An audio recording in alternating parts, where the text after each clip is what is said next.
الشيطان الرجيم بسم الله الرحمن الرحيم الحمد لله الذي نور قلوب العارفين بنور معرفته وأثبت فؤاد أنبيائه وأوليائه بقصص الأنبياء والمرسلين وأكمل إيمان المسلمين والمؤمنين بولاية علي أمير المؤمنين عليه السلام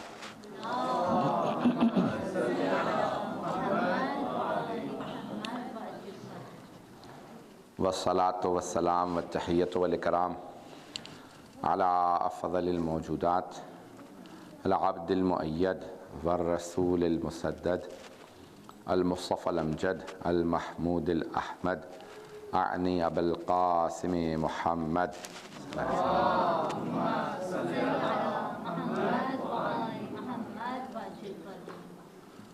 وعلى روحه ونفسه وصهره ووسيه سيد الأتقياء والأصفياء مولى الموالي إمام المتقين علي بن أبي طالب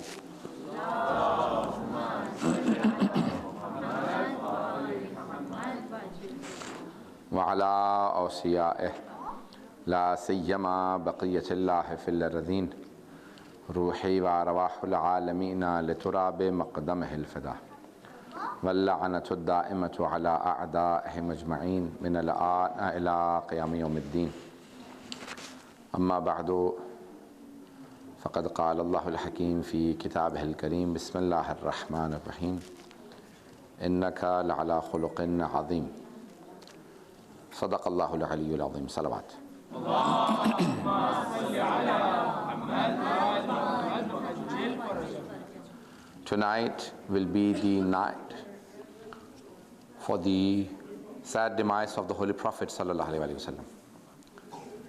According to the riwayat of Ahlul Bayt alayhi salam, 28th of Safar is the day when the Holy Prophet parted this world. Is also the date for the martyrdom of Imam Hassan al-Mujtaba alayhi salam.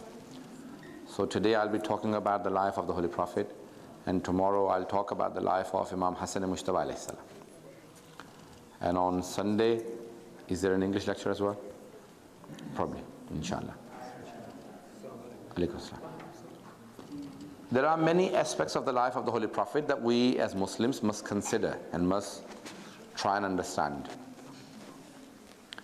The Holy Prophet, when he went to Mi'raj, the Almighty said, Ya Ahmad, because in the heavens his name is Ahmad, and on earth his name is Muhammad sallallahu alaihi wasallam.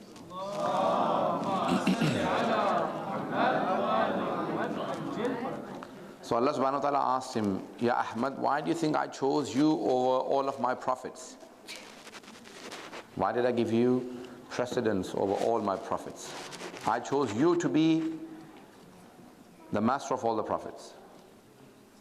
Look at the akhlaq of the Holy Prophet, look at his etiquettes. He does not say, yes, I know the answer and I'll tell you. He says, Allahu A'lam. Allah knows best. You know, Allah, why you chose me. He said, one of the reasons why I chose you is that you have the best akhlaq. You have the best etiquette, the conduct. Even though he created the heavens and the earth for the Holy Prophet, but he gave him the best akhlaq. He says that you have the best conduct.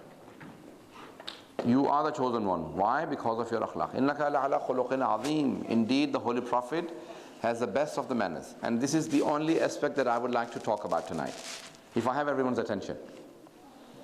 Few years back in Hajj, I was translating for one of the big scholars from Iran, and many doctors had come and they were asking the scholar, how should we preach?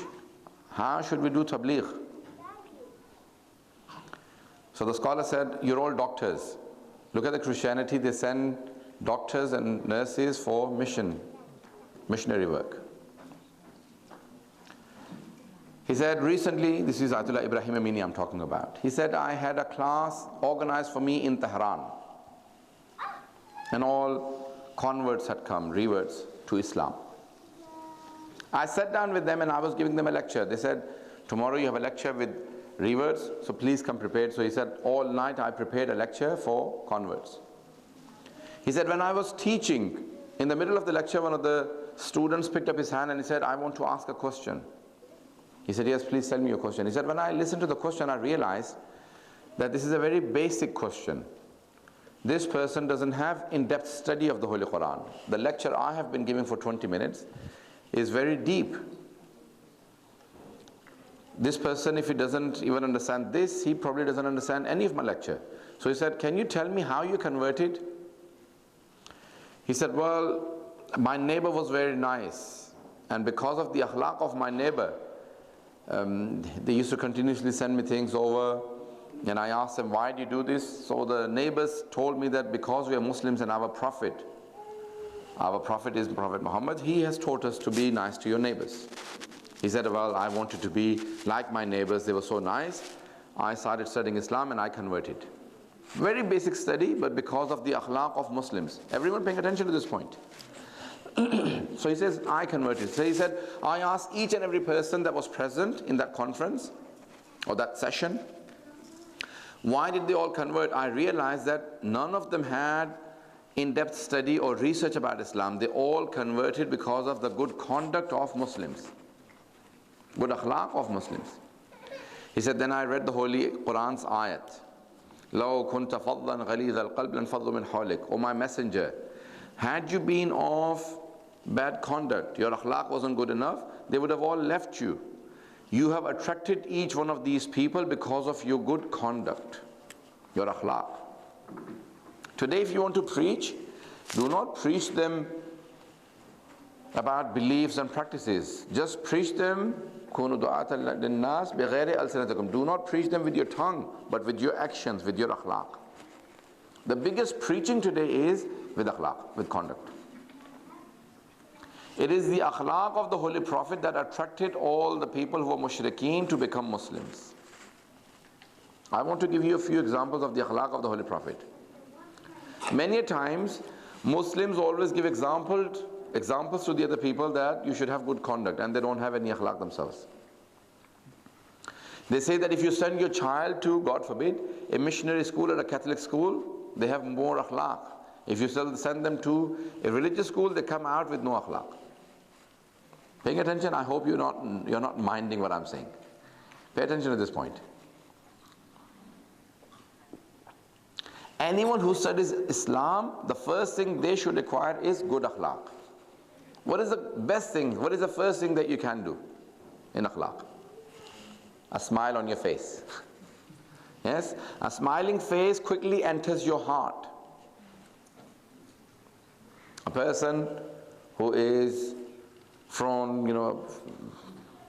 cannot describe, yes, trying to make a face, yes, looks really angry. No one wants to listen to that face. A smiling face is the key for your success. At an interview, when you enter, smile. May I come in, sir? Whenever smiling is the best thing. The Holy Prophet, kana da'iman yatabassam, he was always smiling. The criticism on Imam Ali alayhi salam from his enemies, all of his enemies said, Ya Ali, everything is perfect about you, but you're always smiling. Yes? One of the biggest enemies of Imam Ali alayhi salam, he said, Ya Ali, you're always smiling. That's what I don't like about you. He himself had a very bad akhlaq, the other person. I don't want to mention his name. He was always in a bad mood, but he said, Ya Ali, your criticism that I have is you're always smiling. People are running away in the battlefield, and you're still smiling. In the toughest of the times, you're smiling. Most difficult times, people are screaming and you're smiling. The Holy Prophet and Imam Ali, they were always smiling, yes? The key to your akhlaq is a smile on the face. No one ever saw the Holy Prophet laugh, but they always saw him smile. First thing, his akhlaq. The Holy Prophet was passing by some slaves. In olden days, they still had slavery, they hadn't abolished it yet. And the slaves said to the Holy Prophet, Ya Rasulullah, we wish we had a house. So the Holy Prophet ﷺ, he said, what would you do if you had a house? They all said, Ya Rasulullah, we would invite you to our house. If we had a house, we would invite you. He said, what's stopping you from inviting me? They said, Ya Rasulullah, we don't have a house. He said, no, invite me wherever you like, I'll still come. They said, Ya Rasulullah, we don't have a house, we sleep on the street. This is where we eat. He said, invite me here and I'll come. So they said, if we invite you to the street, will you come and eat with us? He said, yes. He said, but today we don't have good food. So the day we have a good food, we had some good food, we'll invite you. He said, no, I don't care if you don't have good food. Invite me, I'll come. They said, Ya Rasulullah, we invite you here today with this dry bread. We cannot even chew properly. Will you come and eat with us? He said, yes. They all got up and they said, Ya Rasulullah, we invite you. Come and eat. He sat down on the floor, on the street with all of those slaves. Yes. A lady was passing by. A slave is called abd in Arabic. She was passing by and she said to the Holy Prophet, Ya Rasulullah, ta'kulu kal abid. You eat like slaves. You eat like abd. He said, who would be a greater slave of Allah subhanahu wa ta'ala than myself? Who would be a greater slave of Allah? Arrogance is not a nice thing. So the Holy Prophet had no arrogance. First thing, smile. Second thing, no arrogance. He would collect himself when walking. Yes? He would hold his abba together, his shoulders down, his head down. He would not hit the floor when walking. He picked up his feet slowly and placed them on the ground. Nice, collected person. Do I have everyone's attention so far? Yes. I like to connect, I like to teach rather than just speak whatever I've memorized, say it and leave. No, I like to be communicative with my audience. The Holy Prophet ﷺ, when he walked, he did not walk with arrogance. He walked with his shoulders down. He looked down on the ground. He did not pick up his head, walk like kings and people who have a lot of arrogance. No, he put his shoulders and head down. One day the Holy Prophet in Medina, he had established his own state. He was the head of the state, And he was passing by and he saw there is a slave girl on the street, crying, weeping. So he said, what's wrong? Why are you crying? She said, I belong to a family and they gave me some dirham, some dinar, some Arabian money to buy something from the market, and I lost the money. So I'm now crying. If I go back home, they will say, oh no, you stole the money. So he asked her, how much did they give you? He said, 2 dirhams, 2 silver coins. So the Holy Prophet gave her the 2 silver coins. He said, okay, here, go and buy whatever they asked you to buy. So she collected the 2 dirham from the Holy Prophet and left. The Holy Prophet also was going somewhere, so he also left. When the Holy Prophet came back again, he saw that she is sitting there crying. So the Holy Prophet said, what's wrong now? You have the stuff, why don't you go back home? She said, yes, I know, I bought everything, but I am now late. They will say, why did you come so late? So the Holy Prophet ﷺ said to the girl, he said, are they Muslims? Do they believe in me? Why is he asking? He's teaching her something. Do they believe in me? Yes, they're all Muslims. He said, come with me, I'll take you to the house. I'll speak to them. The Holy Prophet came on the house and loudly said, Assalamu alaikum ya Ahlul Bayt. Oh, people of this household, salutations be upon you. People heard the Holy Prophet say salam. They did not reply. So the Holy Prophet said second time, Assalamu alaikum ya Ahlul. Oh, people of this household, salutations be upon you. Third time when he said, oh, people of this house, salutations, they all came running. The man, his wife, children, everyone came. He said, wa alaikum assalam ya Rasulullah. The Holy Prophet said, did you not hear me the first time, the second time when I said salam? They said, yes, ya Rasulullah, we all heard that you've come. But because we knew it was you, the messenger of Allah has come to our door saying salams to us, we wanted you to repeat it so we hear you say salam to us, ordinary people. He said, you all believe in me? Yes.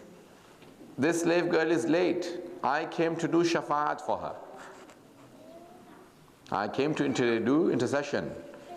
Like in Urdu and Farsi, we say sifarish. Shafa'at in the hereafter, the Holy Prophet will do. Yes? Intercession. Will you accept my intercession? The Holy Prophet asked. Do you accept my shafa'at? He said, yes, Ya Rasulullah, we accept, we're all Muslims. Because of your shafa'at, we have now freed this slave girl. She's a free woman. This is the akhlaq of the Holy Prophet. For an ordinary slave girl or a servant, he goes and does intercession. He does shafa'at. Can you imagine? This is our Prophet. Can you imagine one other person who has his own state, has his own government, is the leader of the government, and goes and protects an ordinary servant? This is Rasulullah sallallahu alayhi wa sallam.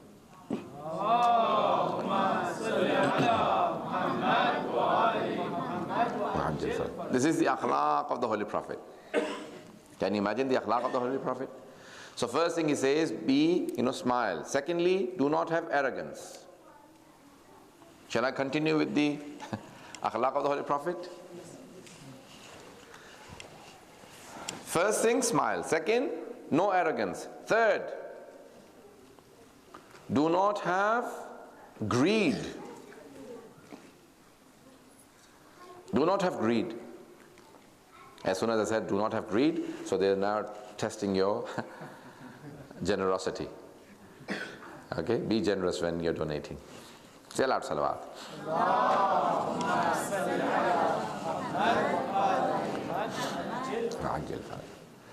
Now this is the akhlaq of the Holy Prophet. He was training his companions, Sahaba. So one Sahabi was sitting down, very poor person, he had no wealth. He had a lot of poor companions, yes? People who had no wealth. And he had some rich companions as well. So the Holy Prophet was speaking from the pulpit, or he was probably sitting on the floor in Masjid al-Nabawi, and a rich companion was sitting down in front, right in front of the Holy Prophet. His abba, his dress was very expensive, very lavish. He was sitting, and suddenly a poor companion came and sat down right next to that rich companion. He was wearing big abba, so the rich companion, so the abba was spread out, and the poor companion came and sat. So the rich companion started pulling his abba. Yes, he pulled it in case this poor person, this person who has no wealth, he sits on the abba of this rich companion. As soon as he pulled his abba, the Holy Prophet noticed. The Holy Prophet said to that rich companion, he said, do you think your wealth would have gone to him had he sat on your abba? Do you think your money would have transferred? Your bank balance would transfer. He didn't say it like that, but he said, do you think your money would transfer to him had he sat on your abba, or he sat down next to you? When he saw the Holy Prophet, who would never turn red, that he had turned red and he's not pleased with this man, he said, Ya Rasulullah, I will give half of my wealth to this person if he forgives me. I ask you for forgiveness, and if this man who is a poor person, I know he doesn't have anything, I'll give him half of my wealth. I'll literally give half of my wealth to him. He first asked the Holy Prophet, Ya Rasulullah, forgive me. He said, no, ask from this person for forgiveness. He said, Ya Rasulullah, I'll give him half of my wealth if he forgives me. The Holy Prophet said to the poor companion, he said, will you accept half of his wealth to forgive him? He said, Ya Rasulullah, I forgive him without the wealth. I don't want anything from him. I forgive him. I'm used to of this treatment. All rich people treat me like this. So the Holy Prophet said, he forgives you without your wealth. So the rich companion said, Ya Rasulullah, ask him, why does he not want half of my wealth? I'm giving it with pleasure. He said he wants to know, why aren't you not accepting half of his wealth? He said, Ya Rasulullah, I fear that if I take half of his wealth, I'll become like him as well. I'll become arrogant. I'll have greed. I just want my own akhlaq that I've taken from you, but I don't want the wealth. You see the point? This is the training of the Holy Prophet, the tarbiyah. He was the greatest murabbi. No arrogance, no greed. Third aspect, well, smile is the first, is the key. Do you all promise that inshallah you will now keep a smile on your face whenever inshallah you're outside? Inshallah. The ladies did, but the gents are just looking at me. Okay? Have good akhlaq. Whenever you're outside, whenever you go to the shop, don't say, what is this? How much? Smile. I promise you it will make all the difference. Whenever you go to the shop and say, how much is this? Even if that person is upset or in bad mood, you will change their mood. If you're a positive person, you give positive vibrance. You always transfer that positivity to other people. And if you're a negative person, even if a person is in good mood, you say, how much is this? You will change their mood as well. Yes? Listen to this hadith. The Holy Prophet ﷺ is passing by, and there are young Muslim men who are picking up rocks. You know, in olden days, they had no proper weights. Yes? These days you have lifting bars to find out who can lift the highest weight. Do they not have them in New Zealand? Yes? You know, they have bars and weights on the sides to try and find out who is the strongest. A person can lift 100 kilos, 200, you know. In olden days, they had no proper weights. So they would pick up rocks, big rocks. Young men trying to find out who is the strongest one. So they're all trying to lift, who lifts the biggest rock. So the Holy Prophet was passing by. He said, what are you doing, young men? They said, Ya Rasulullah, we're trying to find out who is the strongest one of us. He said, what if I decided for you who is the strongest one? Will you accept? They said, Ya Rasulullah, we're all Muslims. We accept your decision. We haven't seen the paradise. You said there is paradise, there is Jannah, we believed. We haven't seen the hellfire. You said there is Jahannam, you know, we believed. Nar. You said there is Sarat. We believe in everything. Why will we not accept your decision if you say who is the strongest one? He said, okay, let me tell you who is the strongest man. He said, the strongest man is he who, when pleased, does not displease Allah subhanahu wa ta'ala. Did you all get it? When pleased, when he's happy, he does not displease Allah. You know, when we are happy, we go out of control. Yes? He says, no, when you're pleased, do not do anything to displease Allah subhanahu wa ta'ala. Don't start jumping, dancing, thing that you're out of control. Oh, well, what's wrong with you? Why are you so, oh, I'm over the moon, I'm happy. No, be in control, contain yourself. Yes? So the Holy Prophet said, the strongest man is he, when pleased, does not displease Allah subhanahu wa ta'ala. When displeased, does not displease the creation of Allah. When displeased, you know, when we're angry, someone says, what's wrong? You say something, you upset them as well. Yes? Well, not you, but some people. So when you're angry, you say something that other people also become angry. He said, the Holy Prophet says, the strongest man who has these three qualities. First, when pleased, does not displease Allah. When displeased, does not displease the creation of Allah. And when in power, when they have some sort of power, they are in control, they do not take more than what they deserve. That's the strongest person. Yes, everyone? Do not take more than what you deserve when in power. According to us, definitions of things may be different, but according to the Holy Prophet ﷺ, the definitions are different. The Holy Prophet was asked, Ya Rasulullah, which companion is the bravest? Who is the bravest person? Who is the bravest man? He said, ask Ali. Because he was the lion of Allah subhanahu wa ta'ala. Yes? Who do you think is the bravest man? These days, you know, the biggest bully in the school is the people usually think, oh, he's the most bully, he's the bravest. No, not the bully. Look at Imam Ali alayhi salam. He defines for you the bravest man. Are you listening? Or do you want to listen? You know, the lion of Allah, Asadullah al-Ghalib, the greatest lion of Allah subhanahu wa ta'ala ever, the Holy Prophet says. Asadullah al-Ghalib. There are many Asadullah, lion of Allah. Hamza is Asadullah. Ja'far is Asadullah. Abbas alayhi salam, you know, they're all Asadullah. But only Ali is Asadullah al-Ghalib. Okay, he's the only Asadullah al-Ghalib. Meaning he overcomes all of the Asads of Allah subhanahu wa ta'ala. He's Asadullah al-Ghalib. Okay? They said, Ya Ali, who is the bravest man? He said, Ashja'un nasi man khalafa hawahu. The bravest man is he who goes against his evil desires. Not the bully of the school. The one who bullies everyone. No, that's not the bravest man. The bravest man is he who goes against his evil desires. Everyone paying attention? Have you heard of Battle of Trenches?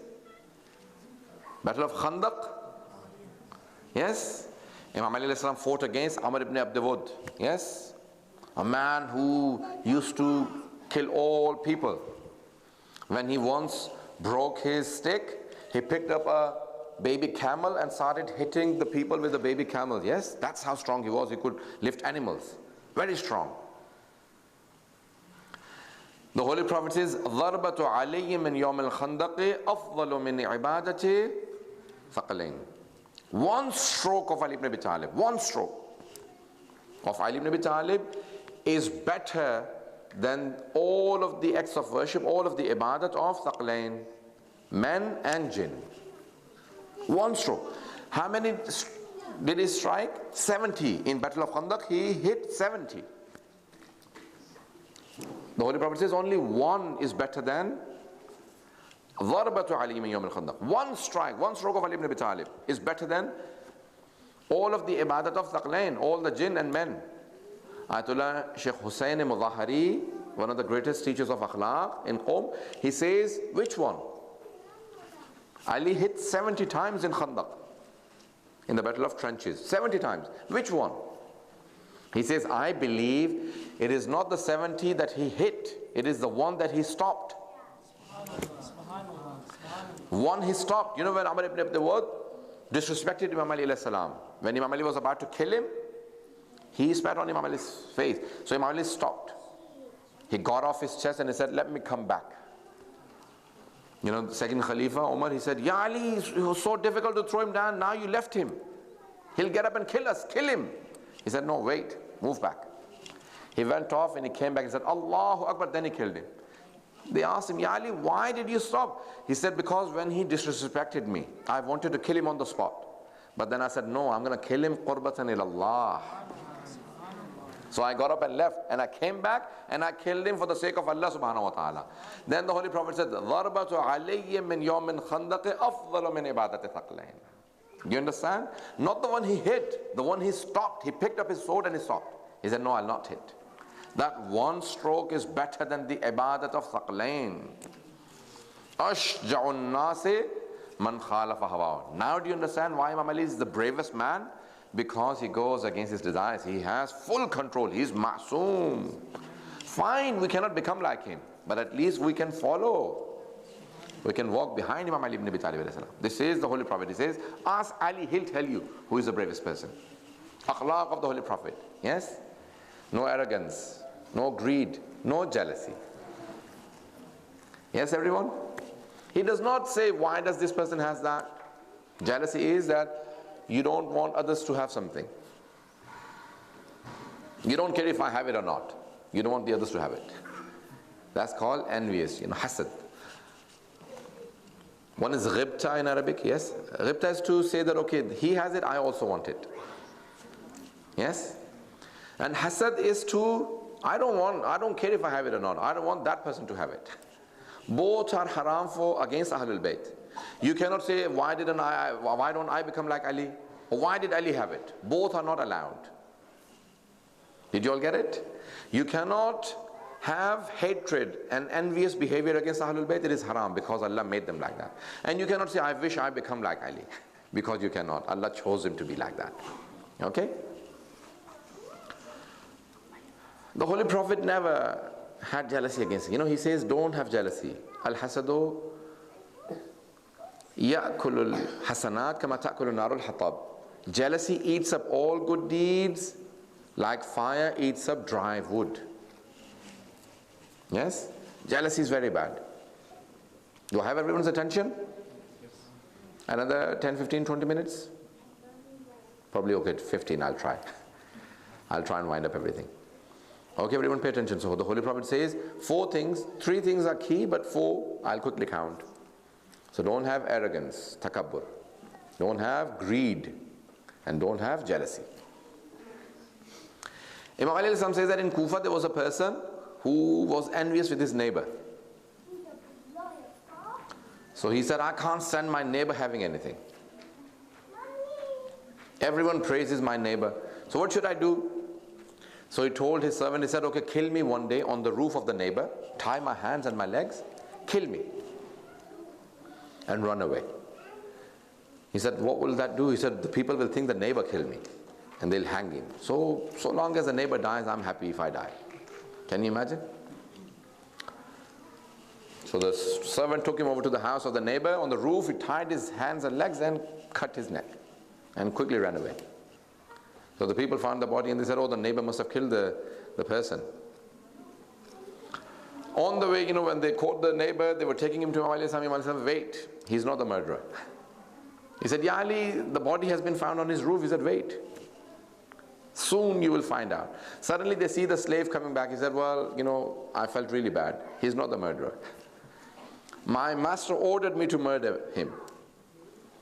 So they said, Ya Ali, who gets the punishment now? The neighbor, he said, well, the neighbor is innocent, he doesn't get any punishment. He said, what about the servant? He said, he doesn't get any punishment either. Why? He said, because he obeyed his master, and secondly, he saved a life. Man qatala nafsan bighayri nafsin aw fasadin fil ard fakannama qatala an-nas jami'an. Whoever murders one person has killed the whole of humanity, but whoever saves one life has saved the whole of humanity. This person, yes, did kill because of the order of the master, but he also saved the innocent neighbor. The man died because of jealousy, killed with his own order, couldn't even do anything to his neighbor. Neighbor just walked away free. So don't have jealousy. It only kills you, destroys you. Doesn't kill anyone. Yes? Only you burn inside with jealousy. Who burns? Who do you punish? Do you punish the person who you envy? No. You only punish yourself. So what's the point of jealousy? Yes, everyone? How do you remove takabbur, kibr? Yes? Number one, sit on the floor and eat. It removes kibr, takabbur. It removes arrogance. Secondly, when you sit with friends, allow them to speak before you. If you have arrogance, you say, hey, hang on, don't you know who's speaking? Let me finish first. Tell yourself, no, the others are more important. Yes? Let them speak. Let your peers speak before you. Don't wear new clothes if you have a lot of arrogance, kibr. Don't wear new clothes. Salman al-Farisi, yes. They asked him, Salman, why don't you wear new clothes? He said, I'll wear new clothes the day I'm freed, meaning the day I die. Kafan, the shroud will be new. I want to save myself from arrogance. Yes, everyone? So many solutions to arrogance. Also, read prayers. They say people who do not pray, they become arrogant. Sajda saves you from arrogance. Sujood. Dua, make a lot of dua. People who have arrogance, they don't want to ask anyone for anything. Yes? So make a lot of dua against your own nafs, so you don't have arrogance. Secondly, even on dinner table, don't eat or drink anything yourself. Say to someone else, can you pass me the water? Can you pass me the... Even though it is right in front of you. One, they get the thawab, and don't allow them to eat themselves. Let me serve you. It takes away arrogance. Yes, everyone? These are Islamic etiquettes. How do you remove greed? People who are greedy usually don't have any generosity. They can't spend. So don't spend $100 the first day, otherwise you'll have a heart attack or something. People who are greedy can't spend. They want to hold on. So start off with a few cents, then 50 cents. I don't know, do you have cents here or what do you have? And then give $1. Don't so slowly you change the habit. Child, tell them from early age, learn to share. Don't eat by yourself. Learn to share. Eat with other people. Serve other people. It removes greed. I'm giving you solutions. So the Holy Prophet says, adapt all of these qualities. Third, jealousy. Usually if you have jealousy against someone, you'll backbite them, you'll speak against them. So try and praise them. Very difficult, but yes, try and say, no, they are good. They are fine. Don't backbite them. And always remember, if you backbite a person, then you give away your good deeds to them. That's not what you want to do. You want to take their deeds to you. Yes? So by backbiting, you're giving your good deeds to them. So don't backbite them. And sometimes jealousy has 3 levels. One is in the heart, a grudge. You hold a grudge against them. Second, you backbite them by tongue. Third, you want to hit them, you want to do something against them, yes? So hold the first, don't allow the third to come. Say aloud, salawat wa Muhammad and ali Muhammad.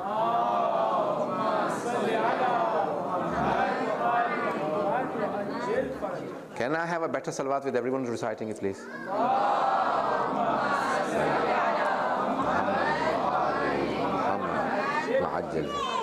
So the Holy Prophet had the best akhlaq. Best akhlaq was the Holy Prophet. He was rahmatan lil alameen. He would always be smiling to people and always be nice to everyone. He was the best Prophet, so he was best to the companions, he was best to his children. Whenever his daughter walked in, he would stand up. So the Sahaba said, Ya Rasulullah, is it wajib to also show respect to your children? He said, no, unless someone has a daughter like Fatimatu Zahra, salamu alayha. So it is important that we adapt some good qualities. How we walk, how we talk, screaming, shouting loudly in the playground is not a good habit. To contain your voice, to talk to someone nicely. Do not be abusive. Do not use foul language. These all have bad impact on your soul. The Holy Prophet was the purest of the people, the best of the creation. In his akhlaq, people saw that with all of his companions, even the ones who did not have any akhlaq, even with them he was talking with akhlaq. Let me give you one more story before I conclude. Say aloud salawat ala Muhammad wa ali.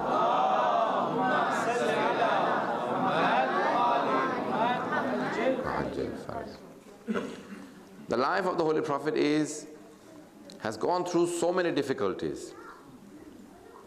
You know, when he went to Taif, a small city near Mecca, he went to Taif to preach. People stoned him. People were throwing stones at the Holy Prophet. He did not once pray against the people. He did not do but dua. He did not say, oh Allah, send your punishment. Jibreel alayhi salam came down and said, Ya Rasulullah, Allah subhanahu wa ta'ala says, do you want me to punish these people in Taif? He said, no. Allah is Arhamur Rahimeen. But he loves the Holy Prophet so much, he cannot bear that the people are stoning his messenger. He says, shall I punish them? He said, no, these people don't know me. That's why they're stoning me. Wait until they find out. Other prophets, you know, they prayed to Allah, Allah, send your punishment. The Holy Prophet says, no, Allah, wait for don't send your punishment. He is Rahmatan lil Alameen. But the Riwayah says the day the Holy Prophet was walking back from Taif, he wasn't thinking about himself, that I am now bleeding from head to toe. He said that was the worst day of my life, when children threw stones at me. From my head to toe, I had marks on my body. You know what he was thinking? How am I going to tell my daughter Fatima that no one cares about your father? You know, daughters cannot bear the pain. And Fatima Zahra was only 6. Her mother had passed away, and the Holy Prophet was not thinking about himself. You see, he is Ra'uf Rahim. وَبِالْ مُؤْمِنِينَ رَؤُوفُ رَحِيمٌ. He is very merciful to mu'mineen. Ra'fat is to be raqiqul qalb, to have a soft heart. You know, when you care about other people, when you care about yourself, you're alive. When you care about other people, then you're a human being, then you're a merciful person, a believer. So the Holy Prophet, when he was coming back to his house, he was in tears. How am I going to tell my daughter Fatima? What will she think? So when he came home, he saw that his daughter is standing behind the door, waiting for the Prophet. As soon as he opened the door, he walked in, and Hazrat Fatima Zahra looked at the Holy Prophet. She did not cry, she did not say anything. Father, have the people been hitting you? No, she says, Father, you seem very tired. It seems that you are tired. Shall I bring some water so you can wash your face? She quickly runs and brings some water. Baba, let me help you wash your face. Like mothers come and help children. So the Holy Prophet took some water and started pouring on his face. And when he had tears in his eyes, he looked at his daughter Fatima and said, Fatima, anti ummu abiha. You're not my daughter. You are the mother of your own father. You treat me like children. The Holy Prophet said, when I become tired of preaching all day long, when I come and look at my daughter once, only once, when I look at my daughter Fatima, when I look at her forehead, when I look at her face, it gives me so much strength that I want to go back and start preaching again. Ya Rasulullah, why? In olden days they had no respect for daughters. Why did you have so much strength? Why did you feel your daughter gives you strength? I believe that the Holy Prophet will say that whenever I look at my daughter Fatima, I see the light of 11 Imams on her forehead. One Hassan says, oh grandfather, you preach, we will come and save. Hussein says, oh grandfather, you preach, you deliver the message. I will give all of my children to save your faith. Oh grandfather, you preach, I will give my neck in your way to save your religion. The riwayat says that the Holy Prophet, when he was given the poison, he was in Medina. His daughter Fatima saw that both her sons, Hassan and Hussein, are embracing the Holy Prophet. They're on the chest of the Holy Prophet. The Holy Prophet is lying down, and both the grandsons, Hassan and Hussein, are on the chest of Imam Rasulullah. Hazrat Fatima to Zahra says, oh my sons, please come off my father's chest. They're very small, 7 and 6. Please come off, my father is unwell. The Holy Prophet says, Fatima, allow my grandsons to be with me. When I touch their chest and when they sleep on my chest, I feel less pain. I love my grandsons. Oh Fatima, allow my grandsons to be with me. Oh Fatima, I can see my grandsons die. I can see one's liver coming out, and I can see the other one's veins being slit. The last moments of the Holy Prophet, suddenly Hazrat Fatima to Zahra goes to the door and comes back. The Holy Prophet says, what's wrong? Why do you keep going to the door? She says, Father, there is an Arab. He keeps coming and says, I want to see the Holy Prophet. I want to see the Holy Prophet. Father, I tell him my father is unwell. He goes and comes back. The Holy Prophet said, Fatima, did you look at his face? She said, no, Father, I never look at the face of any man. I saw his feet, his dress told me that he's an Arab. The Holy Prophet said, Fatima, this is Malakul Maut, the angel of death. He takes permission from no person. He is only taking permission because of you. He has come to the door and says, Fatima, allow me to come and see the Prophet. This is angel of death, Malakul Maut. I always think, why did Malakul Maut knock on the door and take permission? He takes permission from no messenger, but at the door of the Holy Prophet, he says, oh Fatima, allow me, I want to see the Prophet. He's probably giving a message. Oh Muslims, do not destroy, do not burn down the door of Fatima after the Holy Prophet. This is the door where even the angel of death comes and takes permission. Oh Muslim, do not throw the door of Fatima. This is the house of the Holy Prophet, the household of the Holy Prophet. I would have ended here, but the body of the Holy Prophet for a few days laid there. Fatima to Zahra cried and said, how quickly have the Muslims forgotten my father? How quickly they have all decided to leave and decide about Khilafat, and no one comes to the house of the Holy Prophet and say that we want to pay homage to the household of the Holy Prophet. It was only Imam Ali alayhi salam who did ghusl and kafan and buried the Holy Prophet in the house of the Holy Prophet all by himself. There were only a few people who came to the house, very limited people, and the others were outside. Fatima to Zahra cried and said, Father, how quickly have the Muslims forgotten you? How quickly have they left you? Ala la'natullahi ala al-qawm al-zalimin wa saya'lamu alladhina zalamu ayya munqalibin yanqalibun. Oh Allah, for the sake of Muhammad and Ali Muhammad, for the sake of the Holy Prophet, as tonight is the night when he left this world, oh Allah, hasten in the reappearance of the Prophet Muhammad alayhi salatu wasalam. Oh Allah, remove all the problems that the Muslim world is facing today. Oh Allah, protect all of our holy sites, especially in Iraq and Syria. Oh Allah, protect all of our Zaireen that have now gone for ziyarat. Oh Allah, there are many people who have asked us to pray for them. Oh Allah, accept the du'as of all the people who have asked to pray for them. Oh Allah, there are many people who are unwell. Give them shifa for the sake of the Holy Prophet sallallahu alaihi wasallam.